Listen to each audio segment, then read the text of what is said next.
What's up, guys? Nymphadora here, bringing you episode number 2 of the Cosmic Bulletin. For those of you that don't know who I am a community manager over at GirlStreamers, and I do a few other things. But that's not what I'm here to discuss. I'm here to help bring you the news, so let's get started. Hey, DJ here, community manager and tech support here at GirlStreamers, and welcome to another edition of Cosmic Bulletin. The first thing I'm going to talk about today is Extra Life United. Twitch announced last week that they raised $40,000 for their annual Extra Life Children's Hospital Week charity. So congratulations to all of those streamers that are involved in that event. I know that takes a lot of organization. And thank you to all the people that donated and were a part of this awesome event. If you want to know more about this subject or join Extra Life, there will be a link down below in the description. With the implementation of Twitch extensions, many streamers have seen some positive growth, expanding their interaction with viewers and offering more forms of entertainment. However, it left mobile viewers out of the loop. And Twitch's latest mobile update is now offering extensions to iOS and Android viewers. Now you can watch ads and earn bits from your phone. However, developers for extensions will need to update on their end to be mobile friendly. If you tuned into Mixer on March 22nd to the Sea of Thieves Mixer channel, you should have received a free Flintlock skin. Sea of Thieves is fast becoming Microsoft's biggest selling new first-party franchise game. Over 2 million have signed up to play, and within 48 hours of the game's release, they had 1 million unique players. There are growing concerns over this game, however, because there's a lack of content for it to be a $60 game. Most people enjoy the multiplayer version over the campaign version because of the content void. However, with the popularity in this game, there is hope that Microsoft will step in and start providing more content. So here's hoping Microsoft continues and doesn't drop the ball. Being a Twitch Prime member just seems to get better and better every month, as Twitch starts to offer members more free loot and benefits. In April, Twitch will be expanding its free content for Fortnite. Prime members can expect the exclusive Battle Royale Instigator pickaxe, and if you already have the Fortnite Prime Pack, you should already see this pickaxe in your inventory. And if Fortnite happens just to not be your game, in celebration of Terra's launch on console, Twitch Prime members can get a head start access, a purple plasma weapon skin, a special purple dragonette pet, elite status for 15 days, and more for PS4 and Xbox One. If you don't have Twitch Prime, sign up for a free trial at twitchprime.com. Recently, YouTube's Creator Inside channel, where the folks behind YouTube go behind the scenes and explain and talk about YouTube, came out with a video discussing the subscriber notification issue. For those of you that don't know what I'm talking about, when you subscribe to a YouTube channel, unless you check back regularly or click a bell that is next to the subscriber button, you will not always get a notification to that channel. This is considered subscriber ghosting. In fact, they throw you into what they call the occasional notification state if you don't ring the bell next to the sub button. They stated, your most active subscribers, users who are watching your channel and your live streamers, are going to get notifications as soon as you go live. So basically, if you subscribe to a channel but haven't checked in on them in a while, you will not receive notifications from them. And if they're a small channel that only puts out content maybe once or twice a month, you won't receive any notifications from them. Many creators, of course, are not happy with this and have pointed out that this algorithm is best suited for daily content creators and not the rest of YouTube. So my opinion on it, ring that bell or else you may miss out on some of your favorite content creators. It was definitely sad news when Epic Games announced that they were shutting down their free-to-play MOBA Paragon this past January. But with that comes great news, as Epic Games has announced that they will be releasing $12 million worth of assets for free. These assets will be available for Unreal Engine 4 developers to access, and they will include 20 AAA quality characters along with their skins, dialogue, visual effects, and over 1,500 environmental components, with even more to follow. They'll be available to download in the Unreal Engine Marketplace. And let me emphasize again, for free. Now, following along with the Epic Game news, this might be a little bit interesting and a touchy subject. So, as we've seen in the last couple weeks, we've seen the release of Fortnite Mobile and a huge influx of players across the board. Now, what we didn't really expect was that Fortnite on mobile would turn into a battle of the sexes. And apparently, male players are taking to Twitter to complain. And as I quote, one Twitter user expressed, "Girls have officially ruined Fortnite Mobile." Now, women who don't necessarily game regularly are heading to their phones and downloading Fortnite and giving it a try. They could be doing that for a lot of reasons. Some may be wanting to see what it is that their significant other, boyfriend or girlfriend, are so addicted and loving this game and fascinated with it. And they want to just spend time with them and bond and take that opportunity. Others just probably want to be in on this exclusive event. Epic has done an amazing job on making people want to be, in that timed exclusive invite only phase that they were in. And some really just want to try out something new, and because it's free, why not? I don't blame them. But whatever those reasons may be can also be applied to men. There are a lot of men who are experiencing the game for the first time themselves because they don't necessarily play anything at all, kind of like some women. But it's not really about what I think right now. We here at GirlStreamers want to know what you think. Has the influx of gamers, whether it be men or women, playing the game, has it ruined your experience? Has it enhanced it? We want to know what it is. If you're watching us live on Twitch, let us know in the Twitch chat. If you're watching us on YouTube, leave a comment down below. If not, hit us up on Twitter at GirlStreamers. So, some exciting news. Not long after Fortnite's announcement of their mobile version, PUBG came out with the mobile version, and it went live, and it's free. I've played it. It's interesting. It's really not that bad. It's a fairly smooth game. It looks good. It runs really well on my phone. I still prefer the PC over mobile. However, some people have actually been emulating the game using Chromecast to pair their Bluetooth devices to their game client so they can use mouse and keyboard controls. I personally don't see the point of that because mobile is actually really easy to use. So all this does is give mobile players who use Chromecast or any other emulator a huge advantage. So anyone who is a true mobile player is going to have a massive disadvantage at this. And unfortunately, there is no fix, and it may destroy your chances to properly play on mobile. I haven't found any statements from the devs on how they plan to handle it, or even if they do plan to handle it. So good luck, mobile players. VR is a steadily growing genre, a piece of technology that isn't in everyone's hands yet, but Sony is aiming to change that.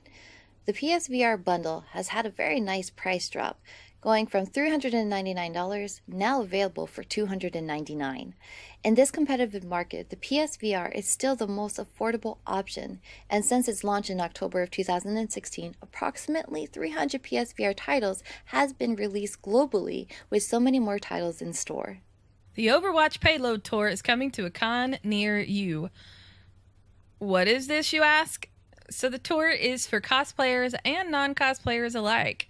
They will have a chance for you to get photos as your favorite hero using various maps as your background and give you an opportunity to see never-before-seen Overwatch cosplay. You can come in cosplay, or they will also provide you some stuff to wear. Every participant will receive an exclusive Overwatch pin. The first stop will be PAX East from April 5th through the 8th, and they will have an Overwatch League viewing party at the Greatest Bar in Boston on Thursday, April 5th from 7 p.m. to 1 a.m. It is 21 plus, so go get your Overwatch on. If you can't make it to PAX East, they will also be at E3 Anime Expo, San Diego Comic-Con, Dragon Con, my personal favorite, and New York Comic-Con. Links to all the available information will be in the description below. So for this very next piece of news bits, it makes me really super excited. I'm kind of actually stuttering thinking about it right now. So when I hear Atari, I think of the very first console that I ever got to play on, which was the 2600, and I think of Pitfall, which is actually the game that started my love of gaming. So this past week at GDC, Atari showed off their 2600 inspired console, which has officially been named the Atari VCS. Now the company has been really, really good at maintaining a pretty tight lip about releasing any type of information. But what we do know is that it will retail around $300. It will play both classic Atari games as well as modern content. And that, judging from the photos from GDC and anything that they have released, is that the VCS will offer Ethernet connectivity, HDMI video output, and support up to 4 USB connections. Based on information from last year, we can also assume that they were running on an AMD processor using Linux. But other than that, not much more is known. I am very super excited. The pre-orders for this will start the beginning of April, and you bet I'm on that wish list for that. And I want to know, are you interested in getting it? Is it something that you want? Did you ever play the Atari? Or is this all just for nostalgia value that they're feeding off of, based off of, you had the Nintendo and the Super NES Mini? I want to know what your thoughts are, so let me know in chat, on YouTube, and on Twitter. So this is a game tech review segment, and this week I'm going to bring you a game called The Void Rains Upon Her Heart. The developer is Euro Games, and the publisher is The Hidden Levels. So we didn't do this in the last episode, and we probably won't do this in every episode. However, we do want to try and bring you guys some cool games and technical what-have-its, whether that be software or hardware, that you guys might be interested in. So this week, I chose to review a game that sent GirlStreamers a few keys, and it's a bullet hell game. Basically, the concept is you control the heart of an alien girl who loves monsters into submissions.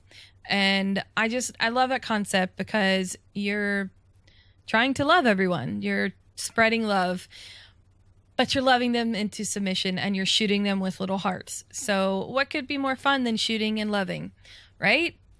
So I had a lot of fun with this game, but I had a few issues with the game, and one of them was I didn't realize that it was controller friendly at first, so I was using mouse and keyboard. There's no mouse function, it's strictly keyboard, and you use the arrow keys and the ZXC keys, and that is not a natural placement for gaming purposes. So my hands started to cramp up after a while. I did eventually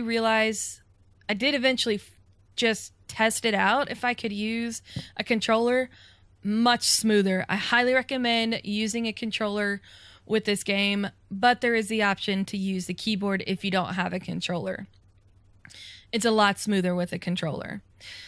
The levels are a little confusing at the beginning because you only get so much information on how certain things work and how cards work, but the more you play the game, the more information you learn. I get why they did that, but there are certain things that I feel should have been known at the beginning. For example, what tetroids are. I still don't fully know what tetroids are, but you learn more in depth what they are the longer you play. And I've only played about 3 hours of the game, and because I suck so bad, I keep having to restart the game all over. So I'm learning, which is another thing. If you lose to a boss if you're on the 4th boss and you lose, you go all the way to the start again, which is a little frustrating. I don't like that it just completely starts all over, but that's kind of my biggest issue with it. And my final issue is the high-pitched sound effect that they use for the chat when it's the information text that they use, which she's talking to a robot. And I get why it's a high-pitched sound, because they're trying to make it sound like a robot. But if you have really sensitive hearing and really sensitive ears, it's going to affect you. And it affected me in the way of a really nasty migraine after about an hour of play. So that's why it gets a solid B+ for me, because I can't play it more than an hour at a time due to those weird sound effects. I will say the music and other sounds with the game are very well done. I love the artwork in this game. I love the pixel art. It's really beautiful. It has a retro feel, and it's a well created game, except for those few things that I had issues with.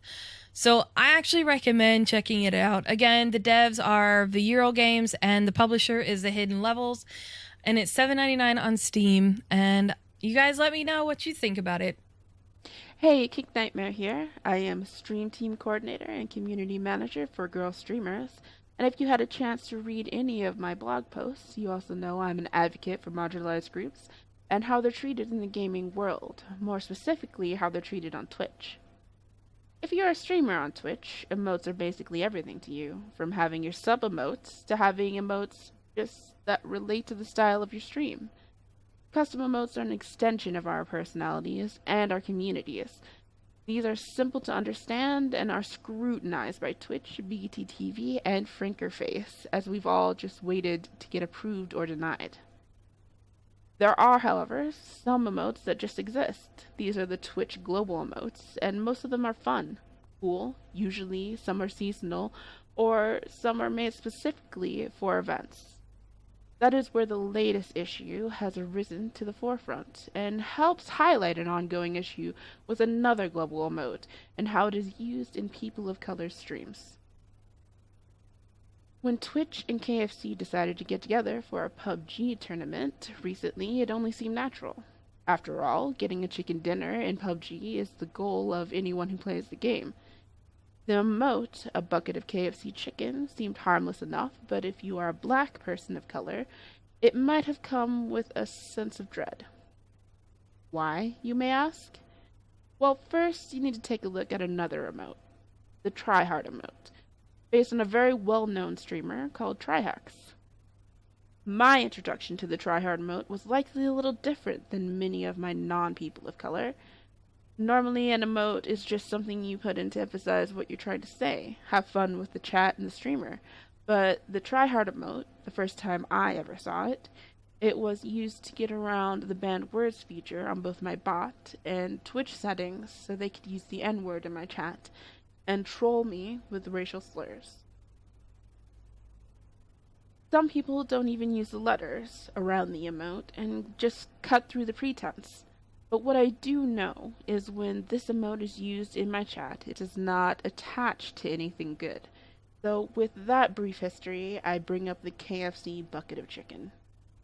Though it might have been clever at the time and has since been removed, one has to wonder if anyone at Twitch is paying attention to what is happening in streams of their marginalized groups. In this instance, it was unfortunately a natural conclusion that the bucket of chicken ended up next to the tryhard emote, to of course try and perpetuate harmful stereotypes.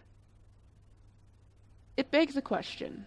With such a lack of forethought, or seeming to understand the dynamic of their own website at times when it concerns marginalized groups, what could be next?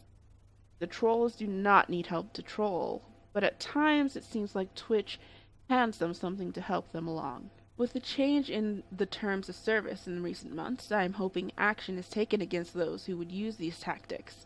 But only time will tell, and until then, all we can go on is Twitch's past inaction when dealing with these kinds of toxic behaviors. For now, I will keep talking about these issues, and you should too. Join me, and let me know what you think in the comments below. With every edition of the Cosmic Bulletin, we always want to take a little time out to show appreciation and recognition for the hard work that members in our community put in. So congratulations, and a special shout out to the following community members on making affiliate. Congratulations to Coco Sip and Little Sis. And in Girl Streamer news, our next podcast will be with Foxin' in a Boxin', April 8th at 8 p.m. Eastern with the live audience Q&A after the interview. There is now a second D&D community event on the schedule for April 28th at 5 a.m. Eastern. This one is specifically for our girls who are not in American time zones. So ladies, if you are interested, please talk to T. Fredrickson 80 and she will give you all of the information. You can find her in the Discord. And as stated, this month's Girl Streamer of the Month is still T. Fredrickson because we're still in the month of March. So please go check out our Streamer of the Month. You can find her at twitch.tv/T. Fredrickson80. That's TFREDRICKSON80. On March 17th, we celebrated Girlstreamers' 2-year anniversary with an incredible community game night stream. Thank you to everyone that was able to make it, showed their support, subbed, even just chatted with us. Your support is incredible and humbling to each and every single one of us. So going forward on our road to TwitchCon, we will be hosting monthly community game nights. We haven't decided what our next game is. If you have any suggestions, please let us know in the Discord or on Twitter. But our next event will be held on Saturday, April 21st, and we hope that you'll be able to join us then.